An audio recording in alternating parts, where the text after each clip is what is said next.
नमस्कार जय जगन्नाथ आपण अंकु आउ एक नुआ वीडियो रे स्वागतम दयाकरी चैनल को लाइक करंतु सब्सक्राइब करंतु शेयर करंतु। पांडव माने इंद्रप्रस्थ रे खुशी रे सुशासन करुथिले एहाकु दुर्योधन सही पारिले नाही से शंकुनी सह मिसी पांडव मानंकु तळितळांतर करिबार योजना करिले सेथिरे धृतराष्ट्र मध्य थिले सेमाने योजना करिथिले केउ भଳି भाबे पांडव मानंकु तळितळांतर करिवे। सेमाने योजना प्रस्तुत करिले एवं पांडव मानंकु निमंत्रण पाई विदुरंकु जिबाकु कहिले। एही योजना विदुर शुणिथिले तेणु से पांडवंकु डाकिबाकु जिबाकु चाहु नथिले। विदुरंको विरोध सत्वे धृतराष्ट्र तांकु इंद्रप्रस्थ जाई युधिष्ठिरंकु निमंत्रण करिबाकु कहिथिले एवं तांको योजना विषय पांडवमानंकु किछि न कहिबाकु मध्य कहिथिले। विदुर तांको वार्ता ग्रहण करी पांडवमानंकु निमंत्रण करिथिले। पांडवमाने हस्तिनापुर रे पहुंचिबा परे विदुर सेमानंकु एक कोठरी को नेइकी संपूर्ण योजना विषय रे एकांतरे जणाइथिले। तथापि युधिष्ठिर तांकर आह्वानकु ग्रहण करिथिले एवं पशा खेଳରେ प्रथमे तांकर राज्य तांकर समस्त निजे व्यक्तिगत बाजी हारिबा परे से तांको भाईमानंकु निजकु एवं शेषरे द्रौपदींकु मध्य बाजी लगाइथिले पशा खेଳରେ एवं सबु हराइथिले। विदुर कहिथिले जे निजकु हारिबा परे युधिष्ठिर द्रौपदींकु बाजी लगाइबार अधिकार नाहांती किंतु धृतराष्ट्र द्रौपदींकु सेठाकु आनिबा पाई प्रतिकामी नामक जणे चाकरंकु पठाइथिले। द्रौपदी तांकु पचारिले जे धर्मपुत्र प्रथमे केउ बाजी हारिले तांकर निजर ना द्रौपदीर। दुर्योधन रागी जाई दुःशासन भाई अंकु द्रौपदींकु सभागृहकु आनिबाकु कहिथिले। युधिष्ठिर गुप्त भावरे जणे विश्वस्त दासंकु द्रौपदींको पाखकु पठाई कहिले जे जदिओ से ऋतुस्रावरे अछंती एवं केवल गोटिए कपड़ा पिंधिछंती से जेपरी अछंती सेहीपरी उठी आसंतु सम्मानीय लोकंको सम्मुखरे सेही अवस्थारे सभारे पहुंचिबा दुर्योधन एवं अन्यमानंको पाप प्रकाश करिबा पाई यथेष्ट हेबो। द्रौपदी सभारे पहुंचिबा परे दुःशासन तांको महिलामानंको पाखकु जिबाकु देले नाही एवं तांको केश टाणी कहिले आमे तुमकु जुआरे जीतिछु तेणु आमे तुमकु आमर दासीमानंको मध्यरे रखिबु। द्रौपदी समस्त कुरु वंशर साहस धर्म एवं नीति को आह्वान करिथिले एवं मनरे श्रीकृष्णंकु मने पकाई से तांको भद्रतार सुरक्षा पाई प्रार्थना कले। समस्ते नीरव रहिले किंतु दुर्योधनंको सान भाई विकर्ण द्रौपदींको पक्ष नेले एवं कहिले जे पराजित युधिष्ठिर तांको बाजीरे लगाई पारिबे नाही किंतु केही तांको कथा शुणिले नाही। कर्णंको प्ररोचनारे दुःशासन द्रौपदींको वस्त्र खोलिबाकु चेष्टा कले। अन्य पक्षरे कांदुथिबा द्रौपदी पांडवमानंको आड़कु चाहिले एवं भीम युधिष्ठिरंकु कहिले जे से जेउ हाथ द्वारा जुआ खेलिथिले सेगुड़िकु पोड़ी देबाकु चाहंती। अर्जुन तांकु शांत कले। भीम शपथ नेले जे से दुःशासनंको छातीरु रक्त पीबे एवं तांको गदा साहाज्यरे दुर्योधनंको जंघकु नष्ट करिबे। एही कष्टकर समयरे द्रौपदी श्रीकृष्णंकु स्मरण कले। श्रीकृष्णंको कृपारु सेठारे अनेक वस्त्र देखागला जहा द्वारा द्रौपदी आच्छादित रहिले।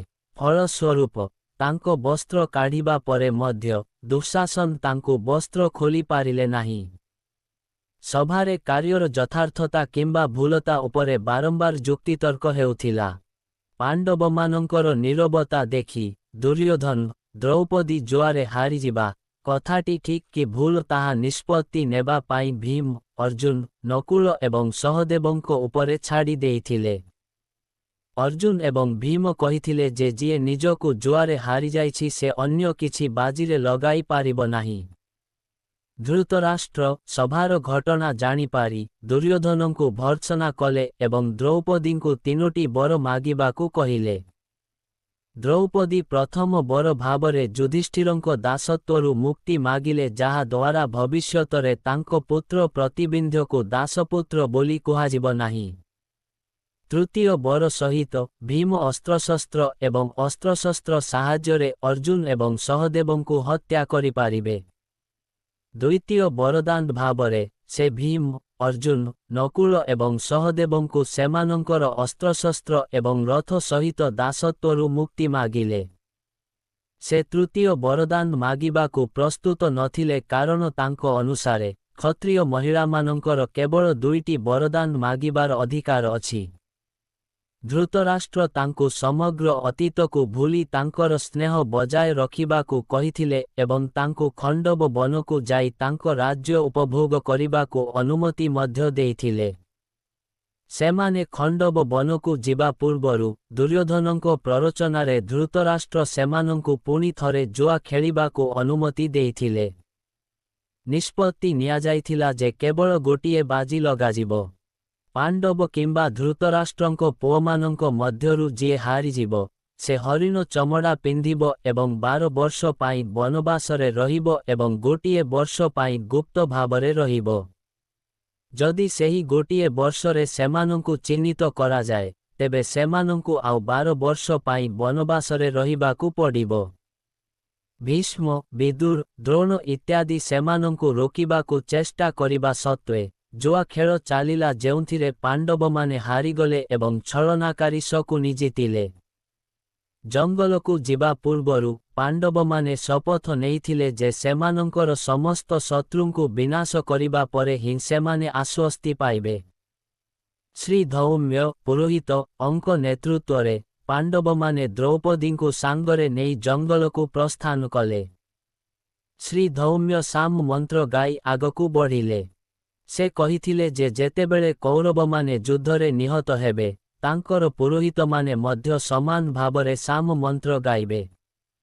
ଯୁଧିଷ୍ଠିର ତାଙ୍କ ମୁହଁ ଘୋଡ଼ାଇ ଦେଇଥିଲେ। ସେ ତାଙ୍କ କ୍ରୋଧିତ ଆଖିରେ କାହାକୁ ଦେଖି ପୋଡ଼ି ପାଉଁଶ କରିବାକୁ ଚାହୁଁ ନଥିଲେ। ଭୀମ ତାଙ୍କ ବାହୁକୁ ଦେଖୁଥିଲେ। ସେ ତାଙ୍କ ବାହୁ ବଳକୁ ମନେ ପକାଉଥିଲେ। ଅର୍ଜୁନ ବାଲିକୁ ଦେଖୁଥିଲେ। ସେ ତୀର ବିଞ୍ଚି ଦେଉଥିଲେ। ଭବିଷ୍ୟତ ଯୁଦ୍ଧରେ ସେ ତୀର ବର୍ଷା କରିବେ। ସହଦେବ ତାଙ୍କ ମୁହଁରେ କାଦୁଅ ଲଗାଇଥିଲେ। ଦୁର୍ଘଟଣା ସମୟରେ କେହି ସେମାନଙ୍କୁ ଚିହ୍ନି ନପାରନ୍ତି। ନକୁଳ ତାଙ୍କ ଶରୀରରେ କାଦୁଅ ଲଗାଇଥିଲେ ଯାହା ଦ୍ୱାରା କୌଣସି ମହିଳା ତାଙ୍କ ସୌନ୍ଦର୍ଯ୍ୟ ପ୍ରତି ଆକର୍ଷିତ ନ ହୁଅନ୍ତି। ଦ୍ରୌପଦୀ ତାଙ୍କ କେଶ ଖୋଲା ରଖି ମୁହଁ ଘୋଡ଼ାଇ ଶୋକ କରୁଥିଲେ ଯେଉଁ ଅନ୍ୟାୟ ତାଙ୍କ ଅବସ୍ଥା ସୃଷ୍ଟି କରିଥିଲା। 14 ବର୍ଷ ପରେ ଶତ୍ରୁ ସ୍ତ୍ରୀମାନେ ମଧ୍ୟ ସମାନ ଅବସ୍ଥାରେ ରହିବେ। ଫଳସ୍ୱରୂପ ସେମାନେ ସେମାନଙ୍କର ଆତ୍ମୀୟମାନଙ୍କୁ ପରିତ୍ୟାଗ କରିବେ। ବନବାସର 12 ବର୍ଷ ସମାପ୍ତ ହେବା ପରେ ପାଣ୍ଡବମାନେ ଏବେ ମତ୍ସ୍ୟ ଦେଶର ରାଜା ବିରାଟଙ୍କ ସ୍ଥାନରେ ସେମାନଙ୍କର ନିର୍ବାସନ ପାଇଁ ରହିବାକୁ ଯୋଜନା କରିଥିଲେ। ସେମାନେ ସେମାନଙ୍କର ଛଦ୍ମବେଶ ପରିବର୍ତ୍ତନ କରି ମତ୍ସ୍ୟ ଦେଶକୁ ଚାଲିଗଲେ। ସେମାନେ ରାସ୍ତାରେ ଏକ ଭୟଙ୍କର ଜଙ୍ଗଲ ଭିତରେ ଏକ ଶ୍ମଶାନରେ ସେମାନଙ୍କର ଅସ୍ତ୍ରଶସ୍ତ୍ର ଲୁଚାଇ ରଖିଥିଲେ ଏବଂ ସେମାନଙ୍କ ଉପରେ ମୃତ ଶରୀର ଏବଂ ମଣିଷଙ୍କ ହାଡ଼ ରଖିଥିଲେ ଯାହା ଦ୍ୱାରା ଭୟ ଯୋଗୁଁ କେହି ସେଠାକୁ ଆସିପାରିବେ ନାହିଁ। ସେମାନେ ନିଜ ପାଇଁ ଛଦ୍ମ ନାମ ମଧ୍ୟ ରଖିଥିଲେ ଯାହା ଥିଲା ଜୟ, ଜୟନ୍ତ, ବିଜୟ, ଜୟତ୍ସେନ ଏବଂ ଜୟଦ୍ୱାଲ। କିନ୍ତୁ ଏହି ନାମଗୁଡ଼ିକ କେବଳ ଯାତ୍ରା ପାଇଁ ଥିଲା। ମତ୍ସ୍ୟ ଦେଶରେ ସେମାନେ ଏହି ନାମଗୁଡ଼ିକୁ ପରିବର୍ତ୍ତନ କରି ଅନ୍ୟାନ୍ୟ ନାମ ରଖିବାକୁ ଯାଉଥିଲେ। ରାଜା ବିରାଟଙ୍କ ଦରବାରରେ ପହଞ୍ଚିବା ପରେ ଯୁଧିଷ୍ଠିର କହିଲେ, ହେ ମହାରାଜ, ମୁଁ ବ୍ୟାଘ୍ରପଦ ବଂଶରେ ଜନ୍ମଗ୍ରହଣ କରିଥିଲି ଏବଂ ମୋର ନାମ କଙ୍କ। ମୁଁ ଜୁଆ ଖେଳରେ ପାରଙ୍ଗମ। ମୁଁ ଆପଣଙ୍କ ସେବା କରିବାର ଇଚ୍ଛା ନେଇ ଆପଣଙ୍କ ପାଖକୁ ଆସିଛି। ବିରାଟ କହିଲେ, କଙ୍କ, ଆପଣ ଜଣେ ସୁନ୍ଦର ପୁରୁଷ ମନେ ହେଉଛନ୍ତି। ମୁଁ ଆପଣଙ୍କୁ ପାଇ ଖୁସି। ତେଣୁ ଆପଣ ଏଠାରେ ସମ୍ମାନର ସହିତ ରୁହନ୍ତୁ। ଏହାପରେ ଅବଶିଷ୍ଟ ପାଣ୍ଡବମାନେ ରାଜା ବିରାଟଙ୍କ ଦରବାରରେ ପହଞ୍ଚି କହିଲେ, ହେ ରାଜାମାନଙ୍କ ରାଜା, ଆମେ ସମସ୍ତେ ପୂର୍ବରୁ ରାଜା ଯୁଧିଷ୍ଠିରଙ୍କ ଦାସ ଥିଲୁ। ପାଣ୍ଡବମାନେ ବନବାସ ଯିବା ପରେ ଆମେ ଆପଣଙ୍କ ସେବା କରିବାକୁ ଆପଣଙ୍କ ଦରବାରକୁ ଆସିଛୁ। ରାଜା ବିରାଟ ପରିଚୟ ମାଗିବା ସମୟରେ ଭୀମସେନ ହାତରେ ଏକ ହାଡ଼ୁ ଏବଂ ଏକ ଭାଜିବା ପାତ୍ର ଧରି କହିଲେ, ମହାରାଜ, ଆପଣଙ୍କର ଆଶୀର୍ବାଦ ହେଉ। ମୋର ନାମ ବଲ୍ଲଭ। ମୁଁ ରାନ୍ଧିବା ବହୁତ ଭଲ ଜାଣେ। ମୁଁ ରାଜା ଯୁଧିଷ୍ଠିରଙ୍କ ରୋଷେୟା ଥିଲି। ସହଦେବ କହିଲେ, ମୋର ମହାରାଜ, ମୋର ନାମ ତନ୍ତିପାଳ। ମୁନ୍ ଗାଈ ଏବଂ ବାଛୁରୀଙ୍କ ପ୍ରଜାତି ଚିହ୍ନଟ କରିବାରେ ଦକ୍ଷ ଏବଂ ମୁନ୍ ରାଜା ଯୁଧିଷ୍ଠିରଙ୍କ ଗୋଶାଳାର ଯତ୍ନ ନେଉଥିଲି। ନକୁଳ କହିଲେ, ହେ ମାଛର ପ୍ରଭୁ, ମୋର ନାମ ଗ୍ରନ୍ଥିକ। ମୁଁ ଘୋଡ଼ା ଚାଳନାରେ ଦକ୍ଷ। ରାଜା ଯୁଧିଷ୍ଠିରଙ୍କ ସହିତ ମୋର କାମ ଥିଲା ତାଙ୍କ ଘାସର ଯତ୍ନ ନେବା। ରାଜା ବିରାଟ ସମସ୍ତଙ୍କୁ ତାଙ୍କ ସେବାରେ ରଖିଥିଲେ।